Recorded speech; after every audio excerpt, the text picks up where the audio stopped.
Right, so back to talking about sales as a career. I posted it earlier, just finished my workout, so let's continue now. So what makes you as the potential new top sales rep? What makes you between that top 1 to 10%? It is number one, that willingness to learn. Whether it be learn from your manager, learn from the other salespeople around, learn from your client, go on YouTube, go on Google, use ChatGPT, read books, whatever it is, absorb as much information as possible. Why? Because having that information, you never know when it's going to actually come in handy, and all of a sudden now you are the intelligent person who knows what they're talking about. I always tell the salespeople at PayLoud Media, you never have to actually know how to build a website or run an ad or know how to actually do this stuff on social media. But you need to have a general idea, because when your client asks you or your prospect asks you, you are the representative of the company, you are the representative of the programmer that's going to do the work. Which means if you misrepresent them and tell the client any kind of bullshit and they sense the bullshit, all of a sudden now your programmer looks like they don't know what they're doing either. So that's the number one thing. Number two, I would say, is always looking for opportunities. I mean, you don't want to come across all the time as you're selling, but at the same time, opportunities, because you never know you're at a birthday line. You're just at some random something somewhere, and the conversation comes up.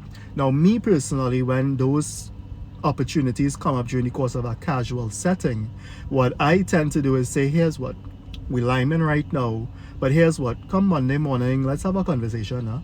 And that way at least the line continues.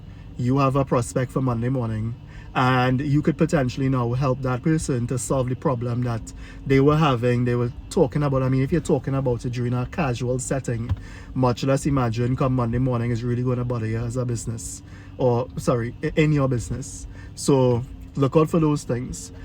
What else again? Number three, always keep, that kind of leads into, well, you know, the second point coming into the third point, which is always keep that pipeline as full as possible. So every opportunity is an opportunity. Every opportunity to ask for a referral is another opportunity. Any opportunity to do like what I'm doing right now and creating content to be able to speak to multiple people at a time, you do it. Any speaking engagement, from time to time I do speaking engagements again, because you never know who's in that crowd that's going to be your next customer, your next client. So let me just recap it again real quick, right? Just in case.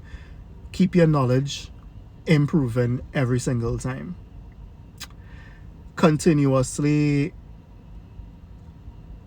what was it? I think I forget. Sorry, driving and being distracted at the same time. Right, so increasing the knowledge, looking for the opportunities wherever possible, always looking for new prospects. You do those three things and automatically you are going to end up within that top 10% of salespeople.